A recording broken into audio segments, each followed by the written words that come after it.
Well, here we are, number 5 in a series of 6 of the Ricky Gervais Show, with me, Ricky Gervais, Stephen Merchant. Hello there. And Carl Pilkington. All right. Well, Carl, you are officially a published author. Your book came out, The World of Carl Pilkington, and a copy will go in the British Library. Will it? Well, Yeah. they have to take every rubbish. I think it'll go in the British Library lavatory. From what I understand, it'll be in there with like a collection of like novelty postcards and maybe exactly. a Viz compendium. You know. Yeah, so they take everything. Just think of that. But is that a rule they set up when books were more important to people? And now it's kind of like, oh, I wish we never said we'd do that. Well, they have to add 2 miles of shelves every year, apparently. That's what I mean. Now, surely, you know, they change a lot of other rules, don't they? They used to allow people having their head cut off. And now they've gone, we shouldn't do that anymore, so we'll sort that. Why don't they just say, only so many books a year make it in there? Ones that are important to the future. But who knows what's important to the future? Well, you know, normally, when I say something that I think's a good point... Yeah, but you're always wrong. No, but what I mean is when I say something that I think I have got a point there... Yeah, but you're always wrong. But why do they do this? Why do they think they've got to keep everything? Because we're living in a world now where everything is sort of binnable. And, you know, we use stuff for what it is. Well, I think you could say that. That's It's fine, binnable, that's yeah. fine. There was a sort of poetry to it, but I think he stumbled across that. I don't think it was intentional. Yeah, I mean, I still haven't got over last week him saying foodage. Do you know what I mean, though? That the world's changed, so why is that rule still hanging around when... Well, it's not a rule. I mean, it's not a rule that, you know, the country's going to, you know, live and die by. It's just that it is seen as a repository for knowledge, for information. And I don't believe any old Joe can wander in there and get one of these books. I think you have to either be a scholar. I think maybe it's open for a brief window for students. But, you know, you couldn't just wander in there and see your own book, Carl. You know, There are even though some you're books published. that they have to turn the page for you in gloves, so the amino acids... I'd hate that. With yours, it won't matter. They just go, it's over there, or they throw it to you. No, it's just... Or they slide it along the floor. They say, oh, I can't give it to you, Carl, because it's propping up this desk.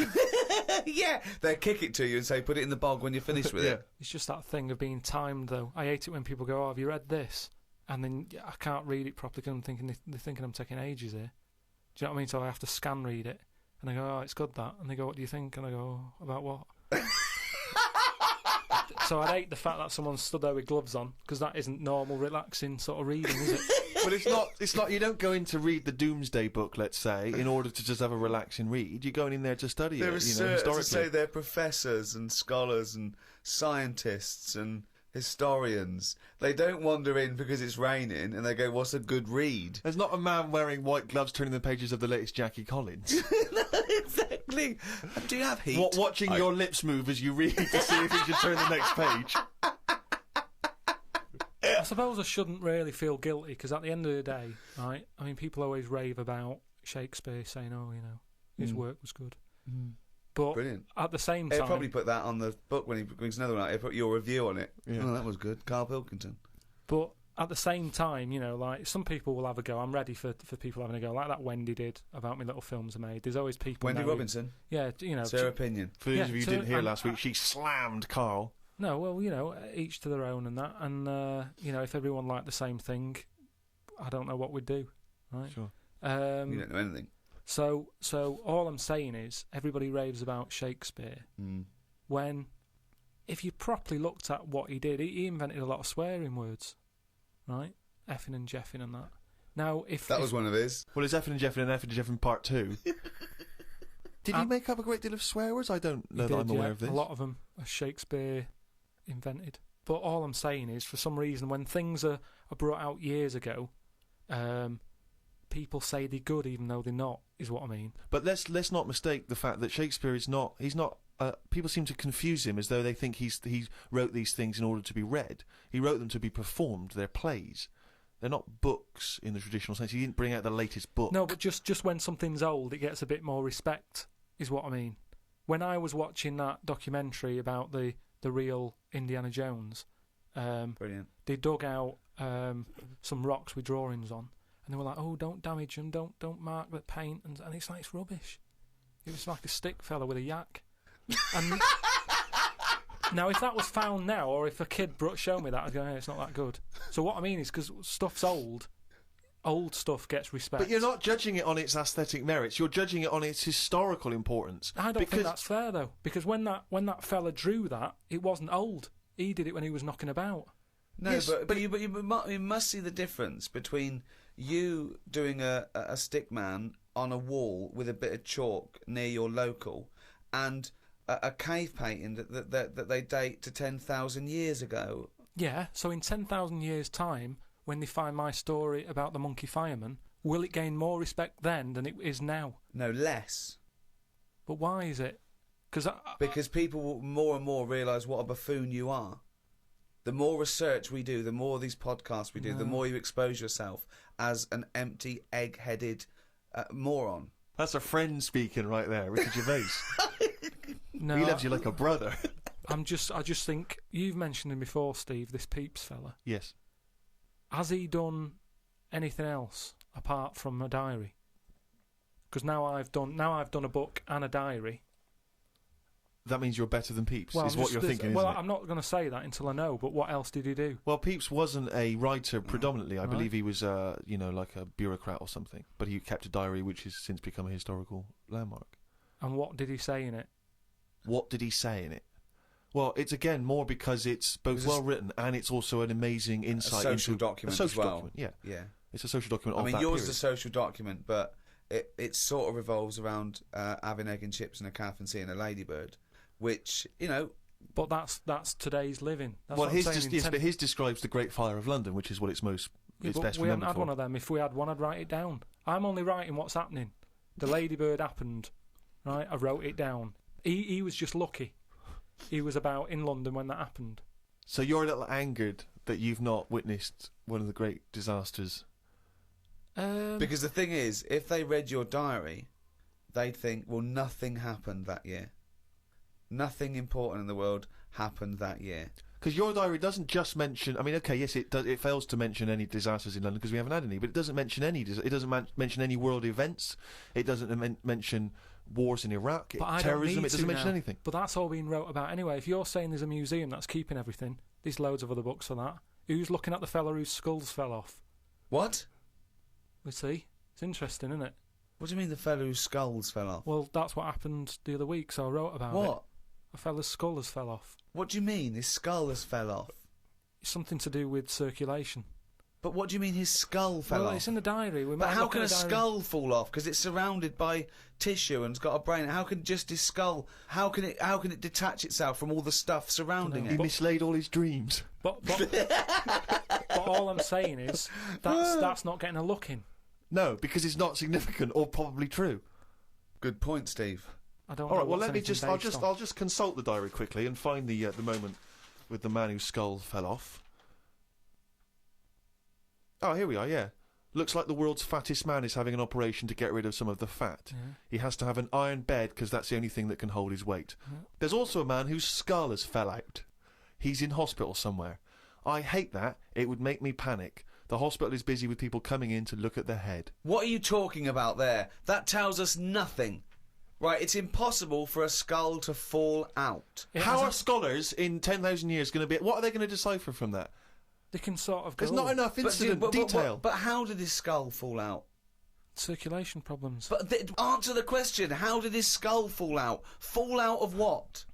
He was at home, and I don't know if he was combing his hair or something, but it come off. What did? His skull. What do you mean, his skull? Do you know what the skull is? It's a part of the head. Well, no, it's the structure of the head. It's the bone. Do you mean the top of the skull? This is only useful if you have all the salient facts. Then it would be of interest to us. We could. But I couldn't take that on. I'm busy. I'm not going to start looking into stuff in depth. Just get the details. God. You're such an idiot. You are the best idiot in the world. Well, I don't want to be premature, but that entry is followed by, I injured my toe the other day by dropping the toaster. Instead of letting it hit the floor, I tried to catch it with my foot. I didn't think I'd done any harm, but my nail looks like it could fall off. I might show it to the doctor when I get me kidney stones out. We could easily get by without nails on the feet. They are more trouble than there were. You're so wrong. You're so wrong. I think on the days when cavemen without shoes and animals need nails, I don't think we need them now. I honestly... Because you hear about ingrowing toenails, right? So that's a problem. You've got to cut them. Stuff gets under there and gets infected. Get rid of them. You won't have any of that. As long as you wear shoes. No, you'd have unprotected toes and fingers, wouldn't you? I didn't say on the fingers, just on the toes. So why do you need them on the fingers and not the toes? Because you use your hands to do stuff. I've said about toenail out. It'd be good to have it growing on the head. What? Just having like a sheet of it, just like a nail on the forehead. It wouldn't look weird because we'd all have it. I'm not saying. What are you talking about now? I'm just saying I don't want to go on about evolution stuff because we've done it all. What do you think the skull is for? No, but I mean on the outside, so that when you bang your head, it's a little bit more protection. Like people. I mean, you're looking at me like that. Why'd you wear a helmet on a bike then? Because the bike wasn't meant to be invented. We weren't meant to whiz along at 70 miles an hour with evolution. I know, but because life's changing, like you've said. But you can't go, let's evolve, let's re-evolve. Okay, let's assume we've got this nail on our head that's growing out of our forehead. So we look like one big thumb. Yeah. Which weirdly, Carl, kind of, I mean, you can almost imagine it looking at Carl now. You can imagine a big nail there. Does the nail continue to grow? Do we have to trim the head nail? Yeah, in the same way you get a haircut. Why is that preferable in your mind to just wearing a crash helmet in instances where you might have something hit your head? Just because, for a start, helmets, you have to carry them around with you. That's one thing that's put me off having a motorbike. Whenever you see someone on a motorbike, it's all like the clothes they've got to wear. And it's like a big upheaval, isn't it? It's you know, if you have a car, you can get in with your shorts on, your flip-flops on. A motorbike, it's like you're an astronaut or something, and you're only nipping down the road for some milk. Do you know what I mean? So what I'm saying is get rid But does it annoy you having to put shoes on every day and underpants and a vest and I don't know. No, but once they're on, I'm not carrying them. They're on me. If I had to then take the shorts off for whatever reason and walk around holding them, I'd go, I can't be bothered. I don't like holding a bag. I don't like bags. We carry too much around with us now. I don't like carrying stuff. It's just a hassle, isn't it? It's just endless things he doesn't want to do, doesn't like doing. He's like carrying bags. Who the hell has a gripe about carrying bags?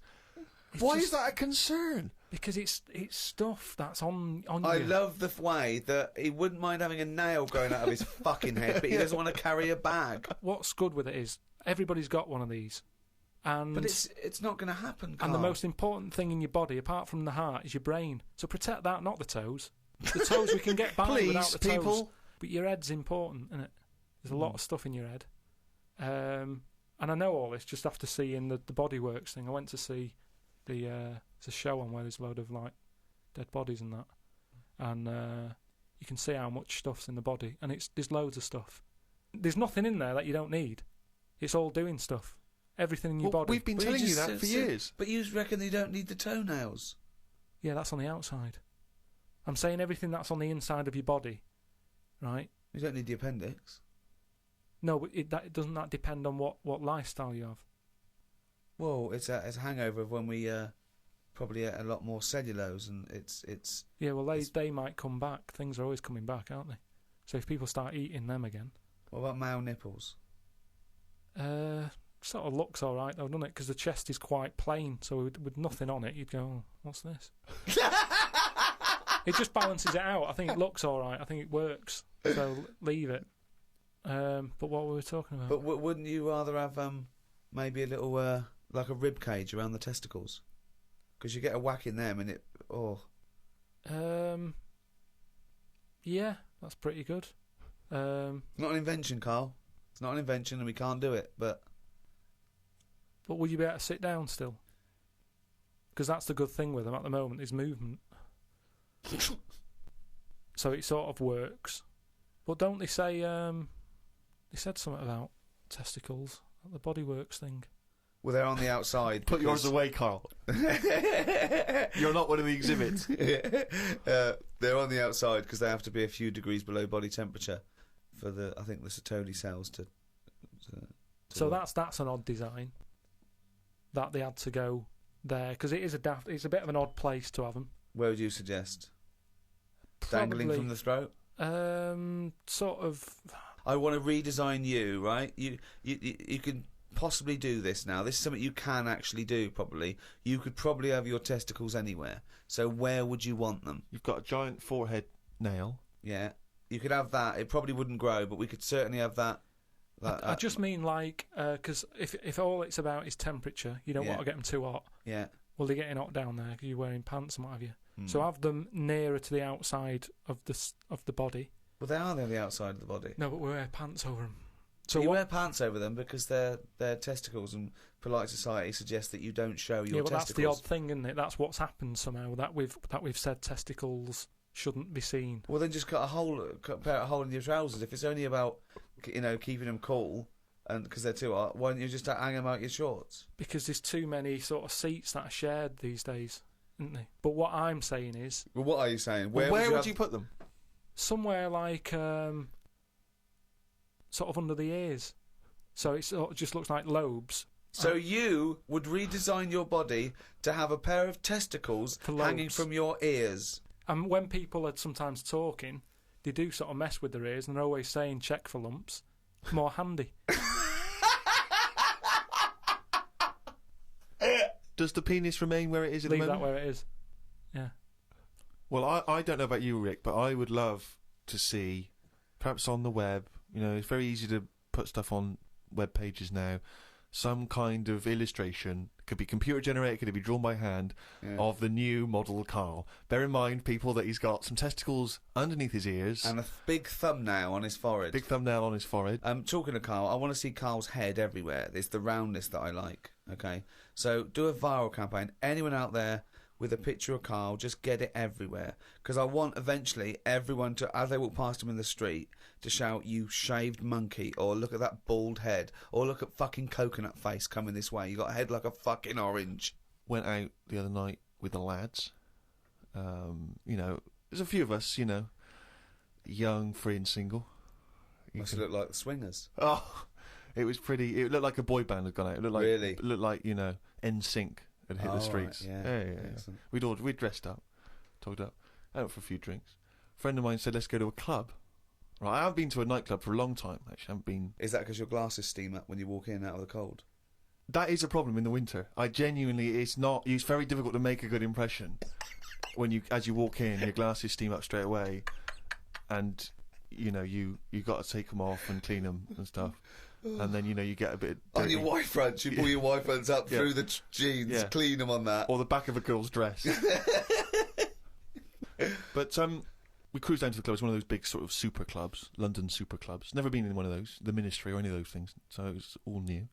And it's a bit of a queue. I think it's a bit of a chore. But we're queuing up. We're in good spirits. We're looking at it. It sounds pretty funky. We can hear the music coming out. Been in the queue for quite a while, 20, 25 minutes. Forget it. 25 minutes. Well, yeah. We were pretty excited by this point. The doorman says, "Hello, lads." I said, "Yeah, we're coming, please." He went, "No, you're not." I went, really? What? He said, "You're not coming in." And he just immediately lifted the little rope and sent us away from the queue, right? And we were slightly perplexed. We were dumbfounded. We didn't know what to do. It was like this couldn't be happening. It didn't make sense. We just queued up what was going on. And so my friend said, "Well, we got to find out why he's not going to let us in." So he goes back over. I thought you wanted to do. You wanted to tie him up with logic. That'll show a bouncer. Exactly. Yeah, show him how educated you are and how you can win an argument and make him look stupid. You'll be in that club in no time. That's what they appreciate. They love that. Because what they respect is being made to look like a fool. Yeah, exactly. So we went over and... They really look up to intellectuals. Exactly, yeah. So one of our mates goes over and he says, "Why didn't you let us in?" And he went, "Because you didn't have any girls with you." Now, I'll tell you this. That's kicking you when you're down. Because when you're out on a Saturday night trying to get into a club to meet women, and the reason you're not allowed to go in a club to meet women is because you haven't got any women with you, that's just salt in the wound. It's so humiliating. So, a friend of mine says that there's a VIP entrance over there. And there was like a woman with a clipboard, the guest list. Separate entrance. She said, "You've got a little bit of profile, Steve. Why don't we try and use your You little bit ran of home, celebrity?" got your Golden Globe and your Emmy. Yeah, exactly. Well, I always carry some of my cuttings with me. Yeah. And And I felt a bit self-conscious about that. I was thinking, I'm not into this, you know, it's a bit awkward. But he said, look, don't worry, you just stand here. Just stand here, just like you're having a conversation. I'll go over, I'll point him out, I'll go, oh, there's Steve Merchant over there, at the office or whatever. Oh, God, Steve! So I thought, well, the thing is, we were out, and I was a bit frustrated, and I thought, we may as well try everything. So I stand there, my friend goes over, and he has a word, and he comes back, and he says, it's fine. She can't let us in the VIP entrance because she's not allowed, but what she can do is walk us to the front of the queue, right? You can walk in front of the queue and explain. So I think, okay, fine. Oh, God. So the guy takes me and my mates, right, this girl, she takes us, we walk past everyone else, right, to the front of the queue, right? She goes up to the guy, she says, this is Steve Merchant, office. The guy goes, I know he is, we're not letting him in. Oh, God! Oh, God! By now, of course, some people have recognised me, so they're trying to have my photo taken. So there's people inside the line that's being allowed in the club. I've got to lean across the rope to have my photo taken with them, even though I'm not allowed in the club. So they go, oh, all right, this is Steve, they're having the photos taken, right, camera phones and that. They're going into the club where the party's kicking off. I'm outside waiting for the next chump who wants to have his photo taken. I mean, it was mental. So, that's unbelievable. I was furious. And then one guy, I remember he was chatting, and he goes, oh, yeah, brilliant, I love the podcast and all that stuff. Is Carl with you? I said, oh, Carl's not out here. And his girlfriend was with me. She went, who's that? And he went, oh, it's just Steve Merchant, he does the office, he does the thing. And she went, who cares? Who are you, Bruce Forsyth? And it's that thing when suddenly I'm being humiliated and embarrassed by someone's girlfriend. I never asked for that. I never asked for her opinion on me. I'm sorry if I don't impress you, if I'm not sufficiently famous for you, but it's not my fault. It's your boyfriend who brought it up. It was like I'd gone over to her and tried to show off, and she was annoyed. So by now I was just furious. Oh, so God. I thought, forget this. Well, I was walking down the street, and there's a group of builders sitting down having a cup of tea. One of them goes, all right, Rick? I went, all right, mate. The other one went, not as fat as on telly. I went, oh, thanks. Not as fat as on telly. So he went with, well, you are fat, but you look even fatter on telly. He didn't say, oh, God, you don't look fat at all, or, oh, you look big on telly, but you don't look fat. Just went with, not as fat as on telly. And there's nothing I could say, but cheers, mate. Now, when you said cheers, mate, did you say that because you were...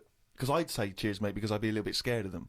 No, I was like sarcasm, and I laughed after. Yeah. So you can get away with sarcasm with working class blokes. I'm a little bit more secure with a working class male than you, aren't I? I'm terrified of them. I feel like they're going to turn on me at any minute. You don't feel confident, sort of backing in a lorry driver. Terrified. Oh, right. Because if I did, he'd probably lean out and just go and get your dad, mate. Yeah, not you. Fuck off. I'm not interested. Not you. Yeah.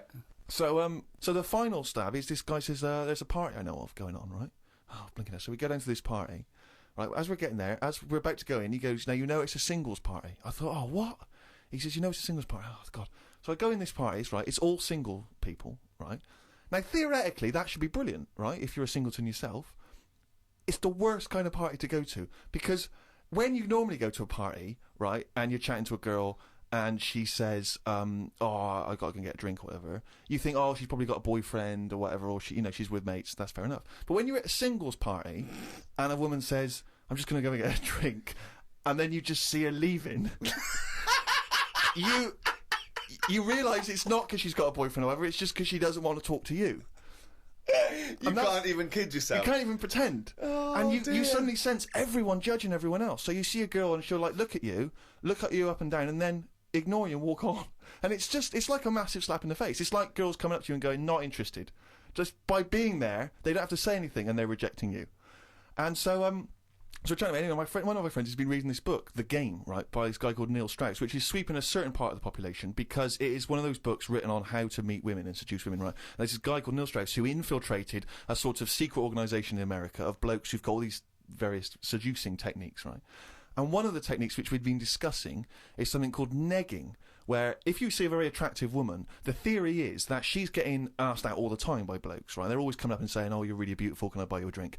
And that what you have to do to set yourself away from the pack is to sort of not be so obviously complimentary. So you come up and you almost sort of pay her a backhanded compliment, or you almost neg, as they say something slightly negative.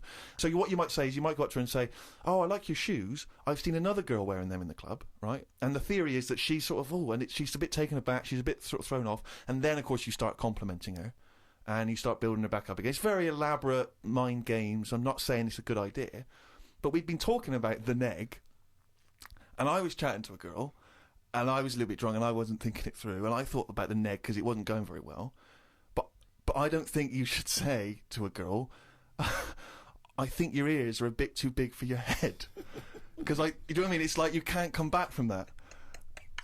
And there's nowhere else to go, because that really is just an insult. Oh, he's only gone and listened it down the little fucking car.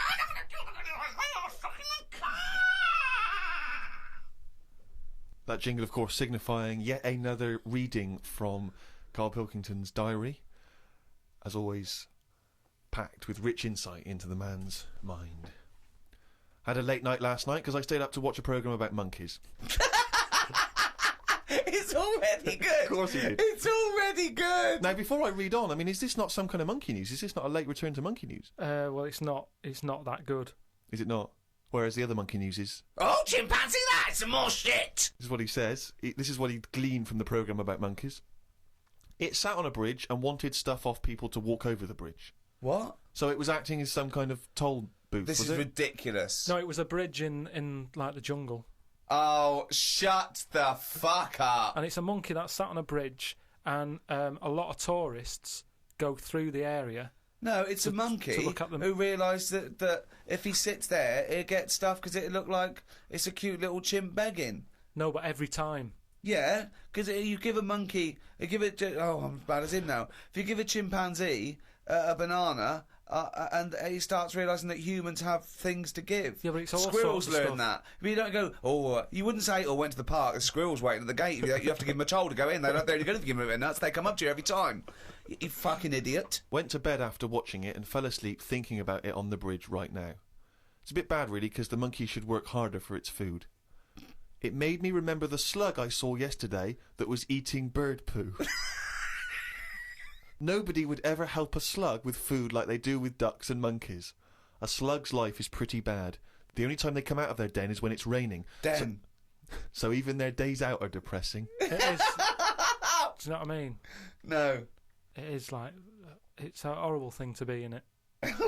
A slug. I love him talking about what is it like to be a slug. No, just because, like, the monkey, even though it's been quite aggressive, everyone was like, oh, give it some water. And it was well, like, kitted out. It had, like, chocolate bars, bottled water, some, like, fizzy stuff, and all that. An iPod, it was listening to Monkey News. He could have had one if it wanted one. It was getting away with murder on that bridge.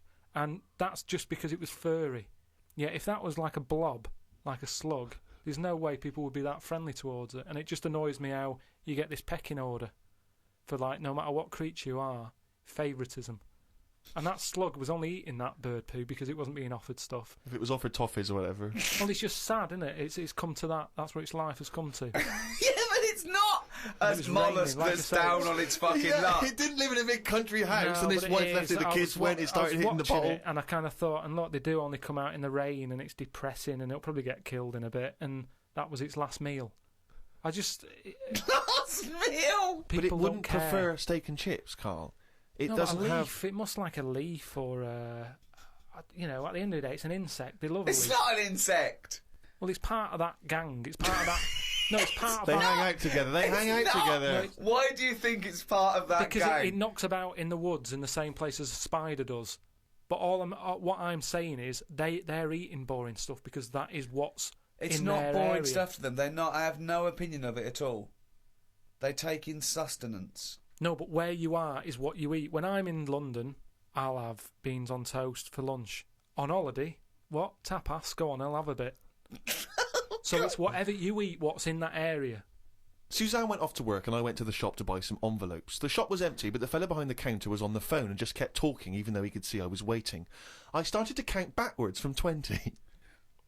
When I got to 6, he hung up and served me. I won't use the shop again. Question, why count backwards from 20? So he's thinking, what's going to happen at 1? If I start counting from 1, he's going, well, let him carry on. What, out loud? So, not really loud, but like more of a mouth action so he could see I was doing it. Do you know, like Sorry, you just started miming counting backwards to a man in a shop. He's on the phone. The shop is empty. I Yes. thought he'd like me custom. He could have served me and stay on the phone. Even though I don't like that, at least he's still doing what he needs to do. I'd have said, within the sorry, shop. can I just get these, please? Yeah. Well, I stood there and I thought, it's annoying me now. My kidneys aching and I started to get a bit of a sweat on. So I thought, right, I'm going to give him 20 seconds, and if he hasn't got off the phone, I'm leaving. And when I got to about 6, he served me. What's wrong with that? Again, You are giving one yourself. of the strangest people. It's just giving yourself a thing. I could have been stood there for Free. ages. He's one of the strangest people who's free to walk. Yeah. It's the about streets. No, I set myself a little target, and I thought I don't want to waste another 30 seconds in here. I'll give him 20. It worked. He served me at 6. But it didn't work. Yeah, but did he do it because you were doing that, or did he finish his phone call? I don't know. I was busy counting. Looked at what's been going on in the world. There was a human head attached to a seagull's body in a jar. Is that all it says? This is the sort of weird stuff that goes on behind surgery doors. I doubt it ever flew because the head would have been too heavy. Well, of course it wasn't. It didn't happen. It wasn't live. No, but they try this stuff, don't they? That's like that program I watched with a Well, monkey's head on. who has ever tried to put a human head on a seagull's body? They've done loads of stuff like that. It's part of us moving on, isn't it? What are you talking about? I'm not going to Carl? get into an argument about Well, science you're because wrong. it's all Don't behind talk closed doors. shit. How do you think we can change a heart now from another body? You have to try things out. It's trial and error.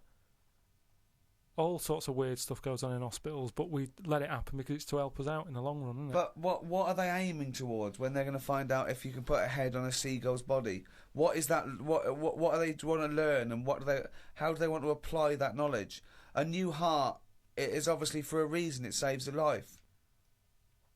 Yeah, What is this to save money on transport?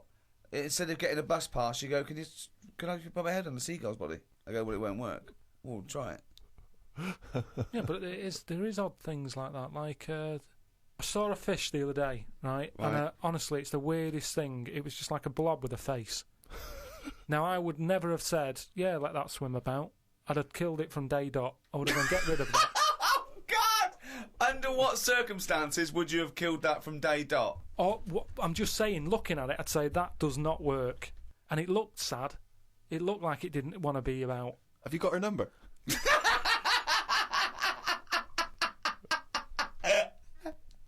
Oh, God! Oh, God! Well, that's it for another week. The end of episode 5. One more to go in this series of 6 of the Ricky Gervais Show. We'd love you to buy Carl's book because it is genuinely interesting and funny as a just as a social experiment to see that it proved Carl's theory wrong that a monkey can write a book. So it's bye from me, Ricky Gervais. Goodbye from Steve Merchant. Goodbye. And goodbye from the little shaven monkey that is Carl Pilkington.